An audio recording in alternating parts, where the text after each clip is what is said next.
Halo, selamat pagi anak-anak.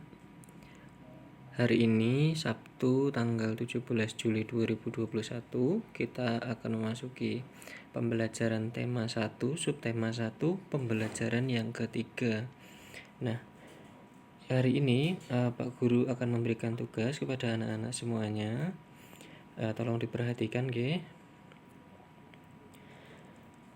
Kalian buka buku paket halaman 37 tentang percobaan pertama atau percobaan 1, yaitu mengidentifikasi sifat bunyi atau merambat melalui udara.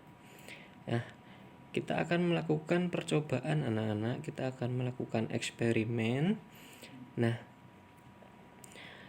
untuk anak-anak nanti untuk tugasnya adalah melakukan percobaan yang kedua. Nah, ini Pak Guru kasih contoh di percobaan pertama atau percobaan 1. Percobaan 1 mengidentifikasi sifat bunyi merambat melalui udara. Alat dan bahan selang plastik panjang 2 meter atau lebih. Langkah kerja 1. Pegang salah satu ujung selang dan minta temanmu memegang ujung lainnya. Misalkan di rumah tidak ada teman, anak-anak bisa meminta bantuan kepada orang tua ataupun kakak ataupun adik. Yang kedua, dekatkan ujung selang ke telinga. Minta temanmu, orang tuamu atau kakakmu ataupun adikmu berbicara melalui ujung selang yang ia pegang. Keempat, dengarkan dan catat apa yang ia sampaikan. Berikan hasilnya kepada temanmu untuk diperiksa. Nah, ini percobaan yang pertama atau percobaan 1, tidak usah dipraktekkan ya anak-anak. Nanti anak-anak mempraktekkan yang percobaan yang kedua. Lanjut. Nah, dari hasil percobaan nanti anak-anak masukkan ke dalam tabel di halaman 39 anak-anak. Yang itu nanti hasil percobaannya dimasukkan ke situ. Nah, seperti ini. Tadi Pak Guru contohkan percobaan ke-1 ya. Jadi di tabel percobaan diisi 1, nanti anak-anak isinya 2 ya. Kemudian media atau perantara perambatan bunyi yaitu udara. Kalau percobaan pertama pakai selang itu udara. Kemudian bunyi yang dihasilkan terdengar atau tidak terdengar.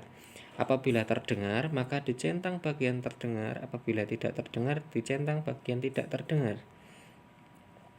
Nah, ini tugas untuk anak-anak ya.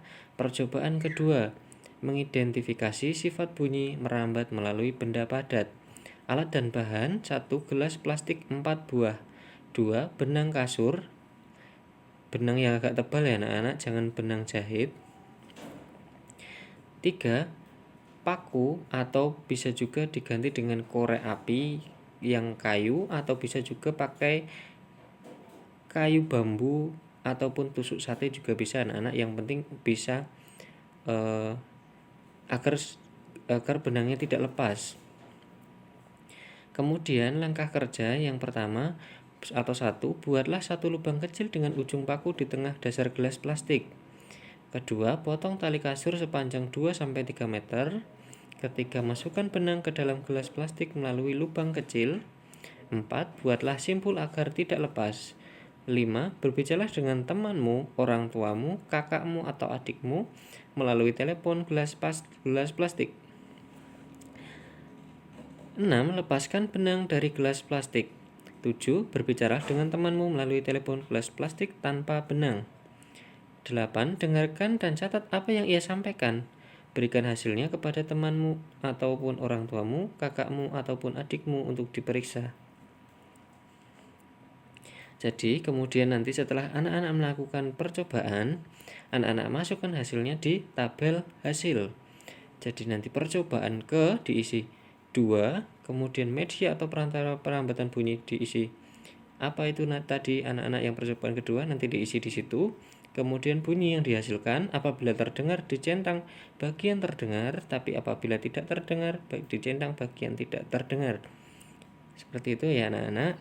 Nah, kemudian inilah inti dari tugas anak-anak.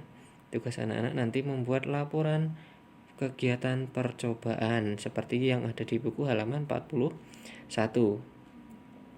Di sini Pak Guru contohkan ya anak-anak untuk percobaan ke-1, nama percobaannya bunyi merambat melalui udara, kemudian tujuan, alat dan bahan, langkah kerja sudah ada di buku ya anak-anak. Kemudian hasil percobaan, nah itu hasil yang tadi, yang kotak-kotak tadi dimasukkan ke sini ya anak-anak. Kemudian kesimpulan, nah kesimpulan apa yang didapatkan dari percobaan tadi? Kalau percobaan pertama, dari percobaan yang telah dilakukan didapatkan kesimpulan bahwa bunyi dapat merambat melalui udara. Nah, nanti tugas anak-anak adalah membuat laporan kegiatan percobaan yang kedua. Ini ditulis di buku tugas ya anak-anak. Nanti dikumpulkan di hari Senin. Yang terakhir, tugasnya adalah hasil dari telepon gelas plastik yang anak-anak buat, difoto, kemudian dikumpulkan maksimal jam 10 malam. Boleh di grup ataupun japri Pak Guru ya anak-anak. Terima kasih. Selamat belajar dan sehat selalu anak-anak. Assalamualaikum warahmatullahi wabarakatuh.